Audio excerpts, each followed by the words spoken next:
Good morning, dear students. Today is the 10th lecture of Drugstore and Business Management, and we are covering the 4th chapter, Drug House Management. Now, दुकान के लिए क्या licence लगेगा, क्या location लगेगी, क्या क्या लगेगा, कौन से डॉक्यूमेंट्स लगेंगे, ये सब हम पहले वाले लेक्चर में पढ़े। अब दुकान अगर आ गई है, खुल गई है, तो अब आप ख़रीदारी करोगे, यानी कि दवाई खरीदोगे। तो importance and objectives of purchasing, तो मतलब उसकी महत्ता क्या है परचेजिंग की, क्योंकि आपने देखा होगा कि आपके जो बड़े बुज़ुर्ग हैं बाज़ार से कुछ लेने जाते हैं तो मोल भाव करते हैं, यानी वो ऐसी जगह से सामान लेते हैं जहाँ पे उनको लगता है कि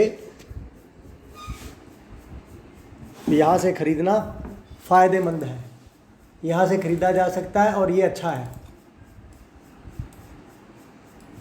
उसी तरीके से आप भी दवाई की दुकान शुरू कर रहे हो, दवाई खरीद रहे हो, तो जो परचेज़ है मटेरियल की, वो एक इम्पॉर्टेंट फंक्शन है मटेरियल मैनेजमेंट का।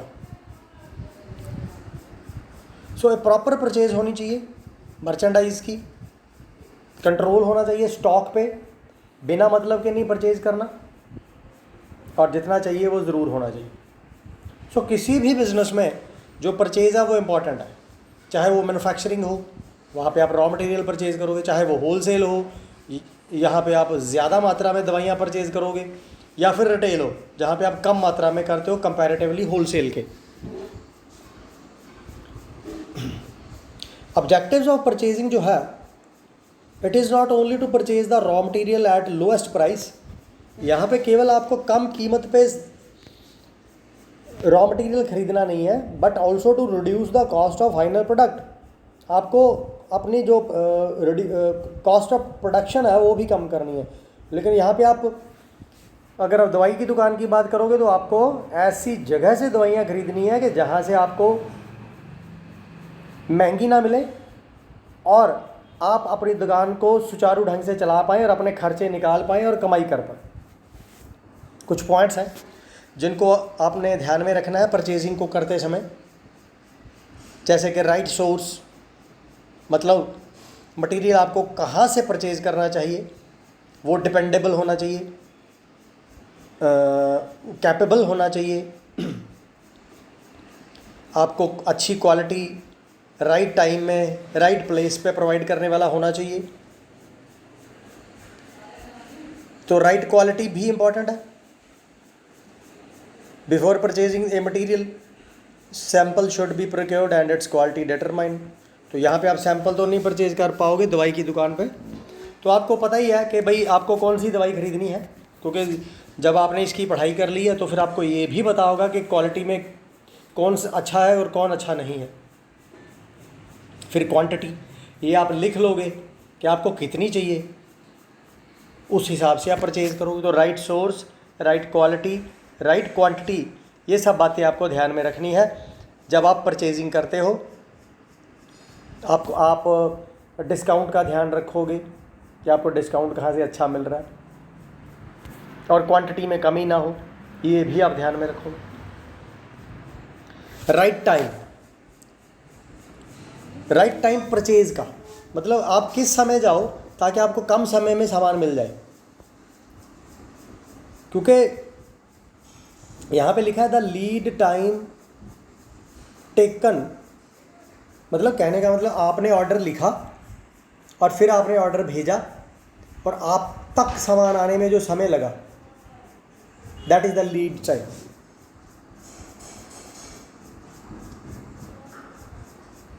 Right place of delivery, supplier should supply the items, जहाँ पे आपकी दुकान है सप्लायर आपको वहाँ सामान पहुँचाए, ये सबसे बड़ी बात है या बड़ी बातों में से एक है। राइट मोड ऑफ ट्रांसपोर्टेशन, अच्छा ये सड़क के ज़रिए आ सकती हैं, रेल के ज़रिए आ सकती हैं, हवा के रास्ते आ सकती हैं, पानी के रास्ते आ सकती हैं। मोड ऑफ ट्रांसपोर्टेशन जो है वो आप सप्लाई करो, आप डिसाइड करो। अब परचेजिंग प्रोसीजर क्या होगा? परचेजिंग प्रोसीजर का मतलब है कि भाई the sequence of steps in which purchase transaction is carried through. मतलब आप क्या क्या करोगे एक सामान को खरीदने के लिए। तो परचेजिंग प्रोसीजर जो स्टार्ट होता है when it is felt that further supply of an item is required. जब यह महसूस किया जाता है कि हमें अब इस दवा की ज़रूरत पड़ने वाली है क्योंकि इसका स्टॉक हमारी दुकान में कम होता जा रहा है। तो परचेजिंग प्रोसीजर जो है जनरली कुछ स्टेजेस के थ्रू निकलता है। उसमें से पहली स्टेज है परचेज रिक्वेजिशन। आप लिखोगे, एक पेपर पे लिखोगे कि आपको क्या क्या चाहिए। सो whenever the existing stock of an article approaches a minimum limit or the reorder level, the person in charge of the store ledger fill the requisition form and send it to the purchase department. वैसे तो ज़्यादातर दवाई की दुकानों का जो मालिक होता है वही फार्मासिस्ट होता है, तो वो उसको पता रहता है, या उसके साथ काम करने वाले उसके एम्प्लॉयज़ जो वहाँ पे लंबे समय से काम कर रहे हैं वो भी इन बातों का ध्यान रखते हैं। तो वो उसको जाके बता देते हैं। फिर वो डे टू डे उन्होंने एक रूटीन बना रखी है, एक कॉपी लगा रखी है या एक रजिस्टर लगा रखा है कि जिस पे वो नोट करते रहते हैं कि हमारी कौन सी चीज़ कम होती जा रही है। अब समय बदल गया है, बहुत सारी जगह पे कंप्यूटर का इस्तेमाल होने लगा है। तो जब आप कंप्यूटर पे स्टॉक चढ़ा देते हो और जैसे जैसे आप उसको बेचते जाते हो कंप्यूटर ऑटोमेटिकली ही आपको उसका रीऑर्डर लेवल बता देता है। परंतु आपका जो परचेज रिक्वेजिशन है उसमें आप क्वांटिटी भी लिखोगे, आप दवाई का नाम भी लिखोगे और आप क्वालिटी भी लिखोगे, यानी कि आप कंपनी का नाम लिखोगे जिसकी क्वालिटी आपको अच्छी लगती है। अब सिलेक्शन ऑफ सप्लायर की बात आती है कि भाई आप कहाँ से परचेज करना चाहते हो। List of items to be purchased is sent to various suppliers or a tender is invited through leading news persons, papers receiving the quotations from different suppliers। ये तो बड़ी बात है कि अगर कोई बहुत बड़ा हॉस्पिटल है, इतना बड़ा हॉस्पिटल है एम्स जैसा, या कुछ कोई और बड़े हॉस्पिटल को आप दिमाग में रख के चलिए कि भाई जहाँ पे एक दवाई की दुकान के कंपैरेटिवली बहुत ज़्यादा दवाइयाँ मंगवाई जाती हैं, तो फिर वो बहुत सारे सप्लायर्स की लिस्ट उठाते हैं। उसमें से कुछ जो उनके सप्लायर्स हैं उनको वो रेट अपनी प्रोडक्ट्स की लिस्ट भेजते हैं, उनसे फिर वो रेट लिस्ट मंगवाते हैं, फिर सबकी रेट लिस्ट को कंपेयर करते हैं और फिर वो जो उनको ठीक लगता है उसके पास सप्लाई करने के लिए भेज देते हैं। जिसने कम से कम रेट लगाए होंगे उसके पास भेज देते हैं। ये हुआ सिलेक्शन ऑफ सप्लायर। तो इस तरीके से आप जान पाओगे कि भाई मेरे को कहाँ से सामान लेना है। अच्छा, केवल प्राइस से ही सप्लायर का लेना देना नहीं है, कुछ और बातें भी हैं, जैसे कि भाई सामान को रिक्वायर्ड वॉल्यूम में सप्लाई करने की उसकी एबिलिटी, क्वालिटी को मेंटेन करने की उसकी एबिलिटी, डिलीवरी ऑफ गुड्स की उसकी एबिलिटी, टर्म्स ऑफ पेमेंट की उसकी एबिलिटी, ये सारी बातें ध्यान में रखते हैं। प्लेसिंग द ऑर्डर, तो अब ये सिलेक्शन भी हो गया कि भाई आप किसको चूज़ कर रहे हो। अब आपको ऑर्डर प्लेस करना है। So after the selection of the supplier the order is placed on the standard purchase order form commonly known as supply order. तो जो स्टैंडर्ड परचेज ऑर्डर फॉर्म है, जिसको आम भाषा में सप्लाई ऑर्डर कहा जाता है, उसमें आप ऑर्डर प्लेस करते हो, लिख देते हो कि क्या क्या लगेगा, मतलब कौन कौन सी दवाई लगेगी। Supply order gives the detailed specification of items, उसमें हर जानकारी उस प्रोडक्ट की रहती है, क्वांटिटी कितनी चाहिए, प्राइस जो उसने लिखी है वो, और जो भी टर्म्स एंड कंडीशंस है उसकी सप्लाई की, वो सब लिखा रहता है। और जो आपका ऑथोराइज्ड पर्सन है सप्लाई ऑर्डर पे साइन कर देता है। ये एक लीगल डॉक्यूमेंट है, इसकी 5 या 6 कॉपीज़ बनाई जाती हैं, 2 कॉपीज़ सप्लायर के पास भेज दी जाती हैं, एक कॉपी पे वो साइन करेगा और अपने पास रख लेगा, दूसरी वो सप्लाई डिपार्टमेंट के पास भेज देगा, जिन्होंने वहाँ से दवाई उस सप्लाई ऑर्डर के हिसाब से सप्लायर को के लिए तैयार करके डब्बों में बंद करके भेजनी है जिसको भेजनी है। एक कॉपी अकाउंट सेक्शन में चली जाएगी, एक कॉपी चली जाएगी परचेज मैनेजर के पास। तो इस तरीके से 5-6 कॉपी जो है अलग अलग डिपार्टमेंट्स में चली जाएंगी उनके रिकॉर्ड के लिए। Receiving end checking of material, अब दवाई वहाँ से जो सप्लाई हो गई है सप्लायर के द्वारा वो आपकी दुकान पे पहुँच गई है, तो अब आप उसको इंस्पेक्ट करोगे, यानी जो बिल आपके पास आया है, कोई भी आपका जो रिस्पॉन्सिबल पर्सन है वो क्वांटिटी एंड क्वालिटी को इंस्पेक्ट करेगा। वैसे तो वो नंबर ही गिनते हैं कि मान लीजिए 10 पत्ते आपने ABC दवाई के मंगवाए, 10 पत्ते XYZ दवाई के मंगवाए, मैं नाम नहीं ले रहा हूँ, 10 पत्ते किसी और के मंगवाए, इस तरह करते करते वो चेक करके बता देता है कि सर जितनी दवाई भेजी है वो सारी की सारी सही है, जो चलान फॉर्म भेजा जाता उसके साथ या जो बिल भेजा जाता उसके साथ। अगर दवाइयाँ जो मंगवाई हैं वो स्पेसिफिकेशन के हिसाब से नहीं आई तो दे आर रिजेक्टेड। अगर ऐसा होता है तो उनको वहाँ पे लिख दिया जाता है कि हमने ये मंगवाया था, आपने ये भेजा। अब आपको बिल चेक करना है, चेकिंग ऑफ बिल या इनवॉइस बोल दो। If the goods are received in satisfactory condition the invoice और bill is checked before it is approved for payment. तो फिर आप बिल चेक करोगे। क्यों चेक करोगे? क्योंकि क्या आपको उसी कीमत के साथ दवाई की सप्लाई हुई है जिस पे आप की उसके साथ सहमति हुई है। अगर हो गया तो फिर आप उसकी पेमेंट को अप्रूव कर दोगे। वो करोगे आप कंपेयर करके। अब recording of bills in books, अब जो बिल आपके पास आ गया उसको आप रिकॉर्ड करोगे क्योंकि आपको बाद में इनकम टैक्स भी भरना है। तो bills are then sent to account section where the bills are entered in the account books. जो लेजर फैजर लगे हैं उसमें एंट्री हो जाएगी।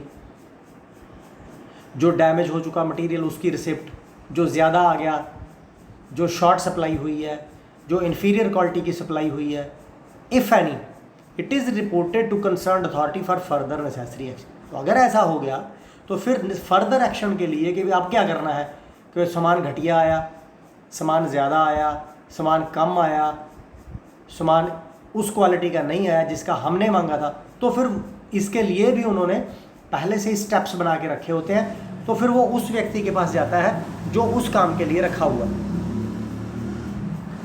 Releasing the payment to the supply, अगर कुछ ऐसा नहीं हुआ, सब कुछ सही है, फिर आपको पेमेंट रिलीज करनी है। So according to the terms and conditions of the supply order payment is released by the account section to the supplier. However, in small organizations, payment is released by the purchase department itself. अगर आपकी संस्था छोटी है तो फिर हो सकता है आप खुद ही उस पेमेंट को रिलीज़ कर दो, जो उसका बंदा आया उसके हाथ में आप उसकी पेमेंट भेज दो। अब परचेजिंग के मेथड्स क्या हैं? सबसे पहले there are 4 methods of purchasing है, जैसे कि by inspection, by sample, by description and by grade. Inspection करके परचेजिंग करनी। So this is the oldest method of purchasing. The goods are thoroughly examined with regard of their quality and price structure and this method is still used in retail और wholesale business. तो भाई ये quality के हिसाब से और price structure के हिसाब से इंस्पेक्शन की जाती है। फिर आप सिलेक्ट करो सप्लायर को। हो सकता है वही दवाई कोई और सस्ता दे रहा हो, दूसरा कोई महंगा दे रहा हो, बीच में कोई कम रेट में दे रहा हो, तो अब आप देखोगे कि किससे लेनी है supply. Sample, it is very common method of purchasing of goods. The sample of good is supplied by the supplier for its approval from the buyer. आपको सैंपल भेजा जाता है तो फिर आप अप्रूव करते हो कि हाँ भाई दवाई अच्छी है, तो बायर फिर एग्जामिन करके सैंपल को फिर उसका ऑर्डर प्लेस कर देता है। या फिर by description, so it refers to the purchase of goods made on the basis of description of goods in catalogue और प्राइस लिस्ट ऑफ सप्लाई। ज़रूरी नहीं है कि हर चीज़ का आपको सैंपल ही मिले, तो कई बार आप केवल कैटलॉग के ऊपर जो जानकारी मिली है उसके हिसाब से भी आप परचेजिंग करते हो। जैसे कि आप मोबाइल परचेज़ करते हो, शूज़ परचेज़ करते हो, क्लोथ्स परचेज़ करते हो, रेडीमेड गारमेंट्स में, online. By grade, the goods which are standardised and graded are purchased in required quantity simply by mentioning their grades. जैसे कि कोई ISI मार्क है, कोई एग मार्क है, कोई IP, BP, USP है, अगर ये सब मार्के लगे हुए हैं तो फिर आप उस ग्रेड के हिसाब से उस चीज़ को खरीद लेते हो। Selection of supplier in government departments, अगर आप सरकारी अस्पताल की बात करें या पब्लिक सेक्टर अंडरटेकिंग की बात करें या लार्ज बिजनेस हाउसेज की बात करें, supply of all types of items of daily use are received through the suppliers who are in their approved list. तो ये बड़ी बड़ी जो संस्थाएं होती हैं जिनके मैंने अभी नाम लिए हैं, इनकी जो अप्रूव्ड लिस्ट होती है सप्लायर की, उसमें जो नाम होते हैं सामान उन्हीं से मंगवाया जाता है। This is done to ensure timely supplies and of required quantity. ये इसलिए किया जाता है ताकि समय रहते उनको सामान मिल जाए और रिक्वायर्ड क्वांटिटी में मिल जाए। Now in order to prepare the approved list of supplier, अपने सप्लायर की लिस्ट, अप्रूव्ड लिस्ट बनाने के लिए कुछ क्वेश्चंस होते हैं जो कि उन सप्लायर्स को भेजे जाते हैं, फिर वो उनके जवाब देते हैं।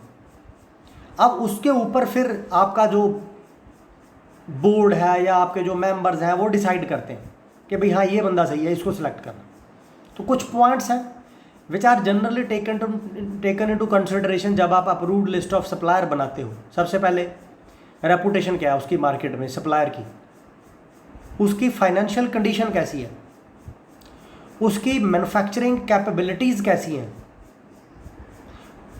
उसकी शॉर्ट नोटिस पे सप्लाई करने की कैपेबिलिटी कैसी है, उसकी आफ्टर सेल सर्विस कैसी है, और वो terms and conditions of payment पे कितना खरा उतरता। Credit information, when any sale deed is done between buyer and seller, the terms of payment is also finalized in order to avoid any misunderstanding in the later stage। तो जब कोई खरीदो फरोख्त होती है तो दो पार्टीज़ के बीच में जो टर्म्स एंड कंडीशंस है उनको फाइनलाइज कर लिया जाता है ताकि बाद में कोई मिसअंडरस्टैंडिंग ना हो। जैसे कि फार्मास्यूटिकल मार्केटिंग में 45 दिन की क्रेडिट फैसिलिटी प्रोवाइड की जाती है बहुत सारे मैन्युफैक्चरर्स के द्वारा होलसेलर्स को, यानी होलसेलर दवाई उनसे मंगवा लेगा और 45 दिन के अंदर अंदर उनको पेमेंट कर देगा। लेकिन ये नए होलसेलर्स के साथ नहीं होती। तो इनिशियल स्टेज पे ये 45 दिन की जगह पे 21 दिन की क्रेडिट फैसिलिटी जो है रिटेलर्स को मिलती है।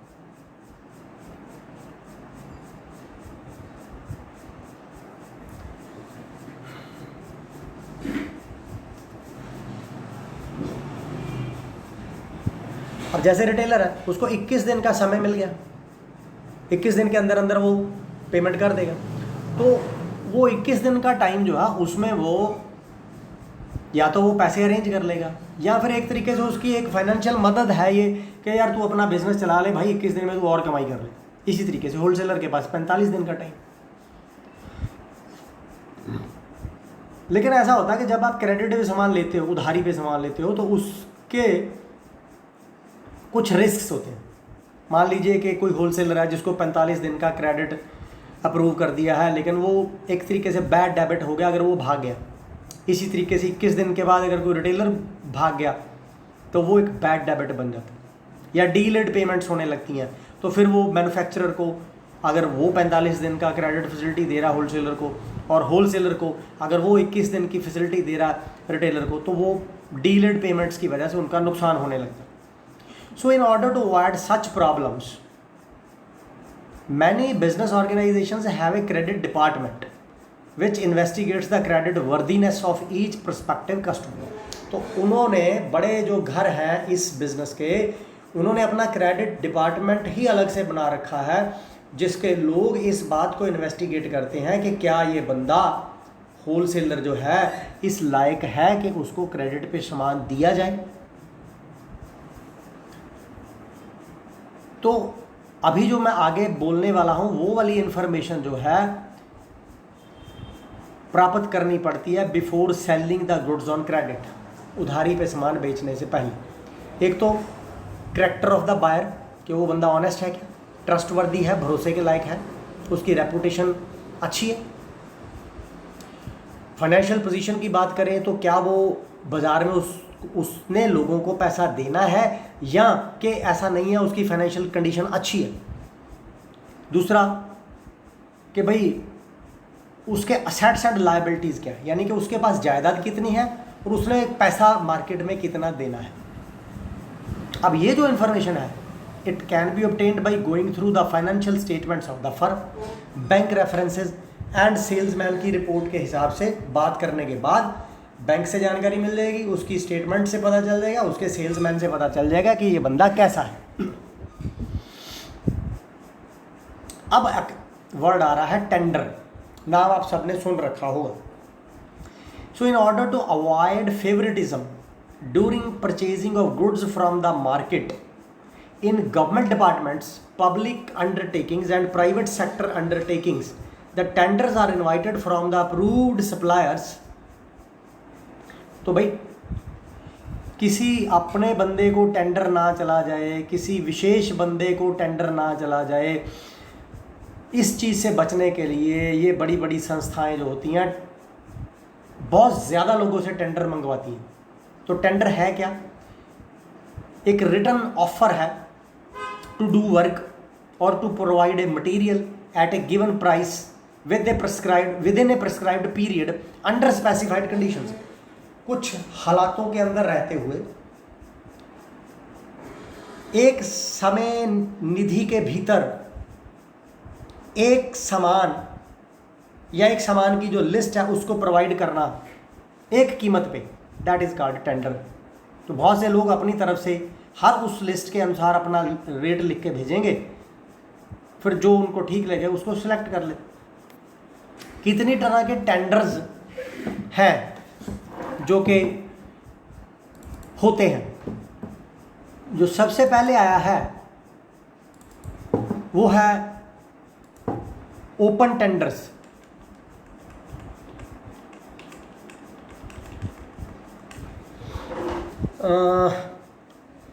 These are called by advertisement when the source of supply are many and total value of items to be purchased is large। जब सामान बहुत ज़्यादा है खरीदने वाला तो उसको सप्लाई करने वाले भी बहुत ज़्यादा है, तो फिर इसकी एडवर्टाइजमेंट के थ्रू ओपन टेंडर की मांग रखी जाती है किसी लीडिंग न्यूज़पेपर में। जब टेंडर्स रिसीव हो जाते हैं बहुत सारे सप्लायर्स की तरफ से, तो फिर उनको कंपैरेटिवली स्टडी किया जाता है, उनके रेट्स को, उनकी कंडीशंस को जो कोट किया उन्होंने, और फिर ऑर्डर उस फर्म को प्लेस कर दिया जाता है जिसने लोएस्ट रेट दिया हो। लेकिन ये जो मेथड है ये टाइम कंज्यूमिंग है और कॉस्टली है, इसमें खर्चा होता है। अब आया लिमिटेड टेंडर्स।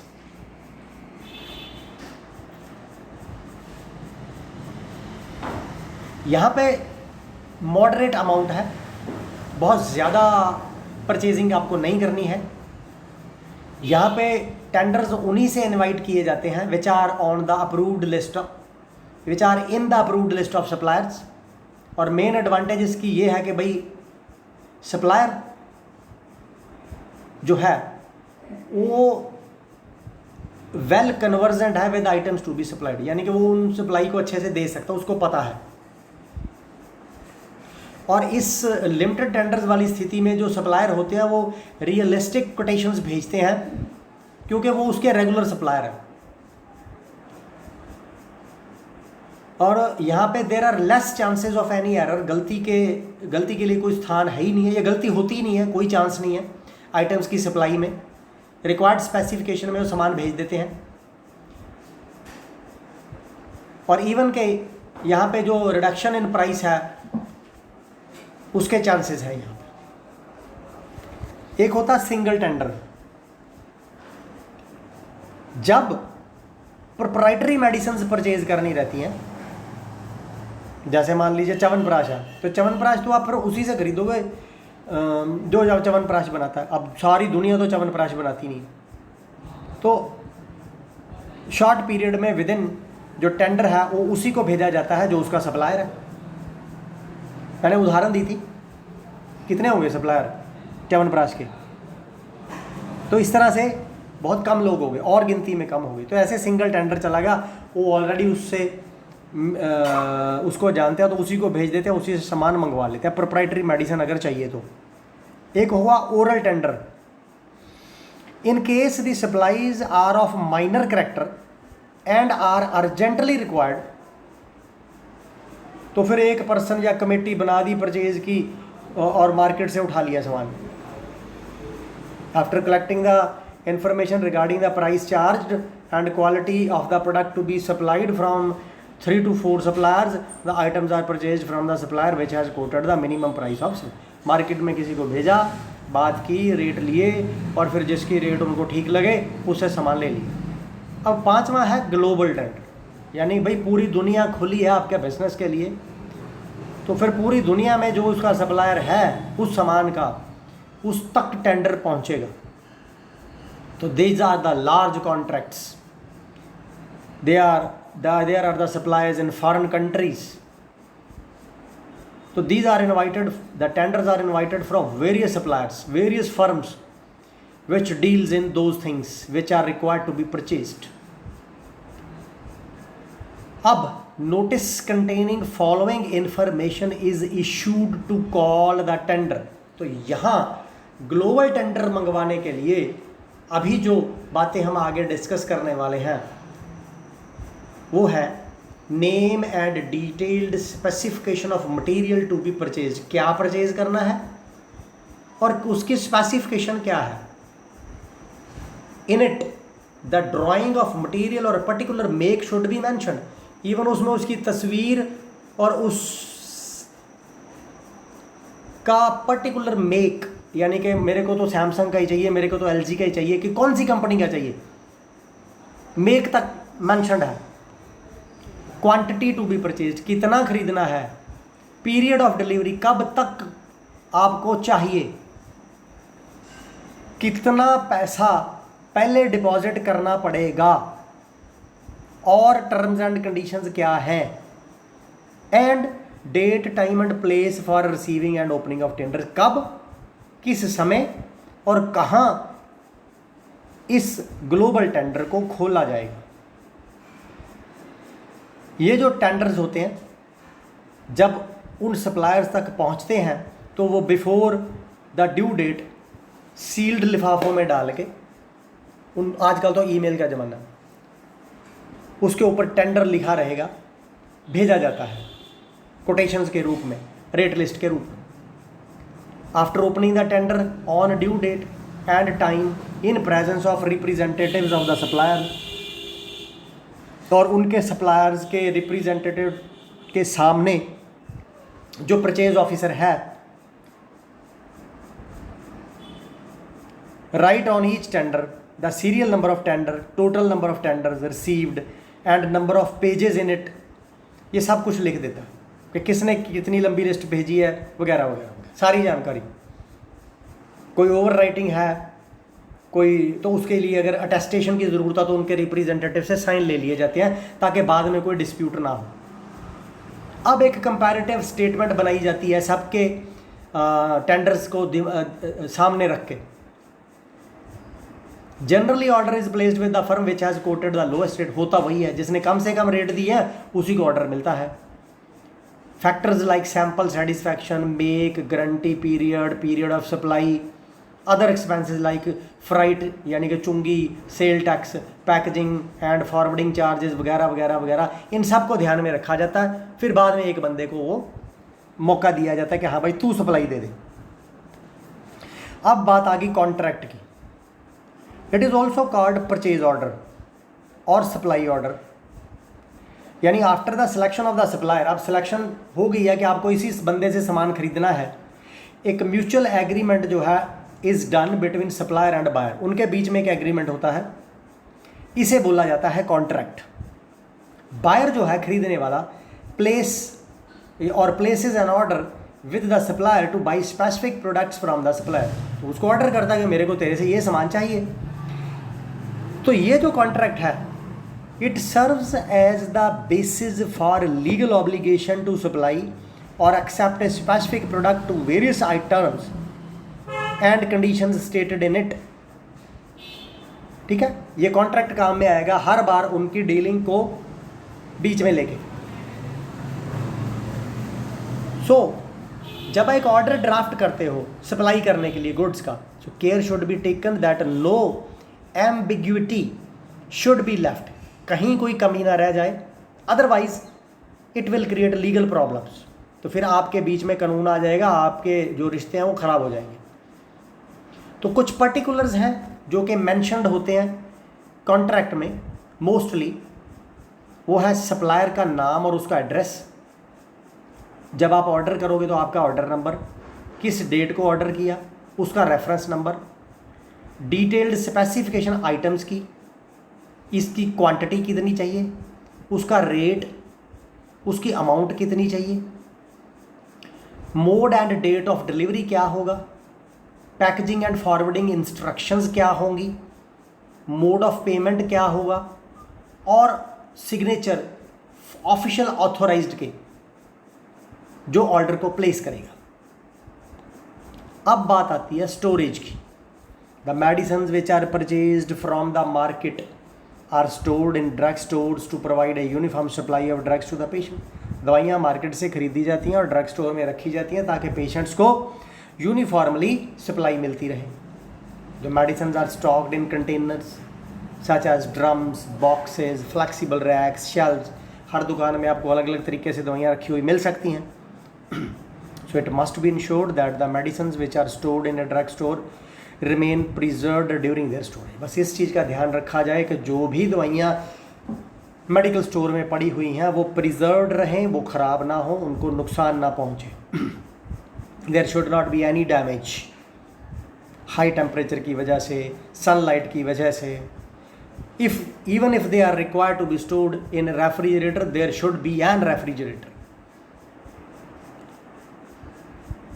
तो जो ड्रग्स की स्टोरेज के हिसाब से, मतलब स्टोरेज इन द सेंस कि उनको रखने के हिसाब से आपने कैसे स्टोर किया, वो अलग अलग तरीके हैं। जैसे कि अकॉर्डिंग टू मैन्युफैक्चरर दवाइयों को किसी दवाई की दुकान में लगाया जा सकता है।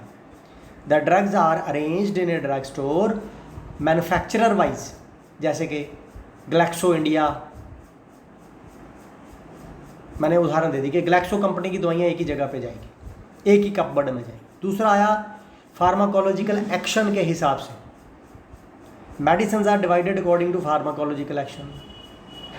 जैसे कि एनाल्जेसिक एक जगह पे जाएंगे, यानी कि पेन किलर्स, बुखार वाली अलग जाएंगी, खांसी वाली अलग से जाएंगी, वगैरह वगैरह वगैरह, सेपरेट शेल्व्स बना दी। या फिर अल्फ़ाबेटिकल, ये सबसे आसान तरीका है क्योंकि आपके पास पर्ची जो आएगी वो दवाई की आएगी, तो आपको वो दवाई ढूंढनी है और उठा के पेशेंट को देनी है। तो फिर ज़्यादातर दवाइयाँ अल्फ़ाबेटिकली लगाई जाती हैं किसी भी मेडिकल स्टोर में, ताकि उनको पर्ची पढ़ने के बाद आसानी से ढूंढा जा सके।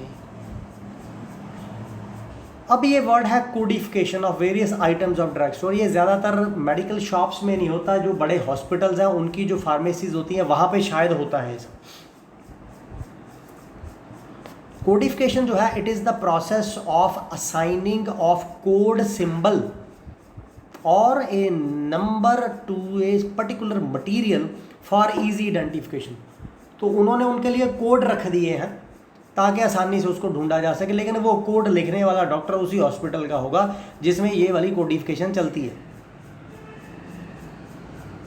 तो कोडिफिकेशन जो है वेरियस आइटम्स की एक good system of store keeping है। एडवांटेजेस इसकी ये है कि भाई डिस्क्रिप्शन की परेशानी ही नहीं रहती, आपको केवल कोड के हिसाब से दवाई देनी है।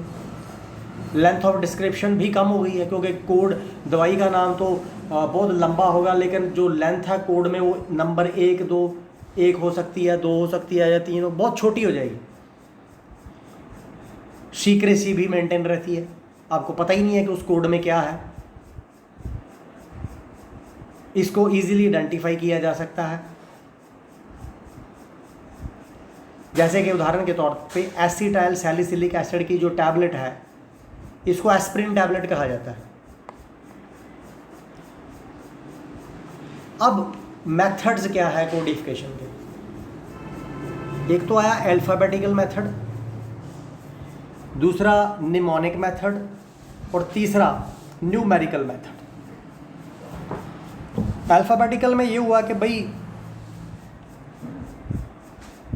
जैसे कि टी जो है अल्फ़ाबेट्स में वो टैबलेट्स के लिए रख दिया और सी जो है वो कैप्सूल के रख दिया। निमोनिक में जैसे कि एटी है तो aspirin tablet, eighty means aspirin tablet, और एटीपी यानी एस्प्रिन टैबलेट विद पैरासीटामोल, ये हो गया। अब न्यूमेरिकल मेथड की बात करें तो इसमें सीक्वेंस सिस्टम आ गया। Under this method separate numbers जो असाइन किए जाएंगे।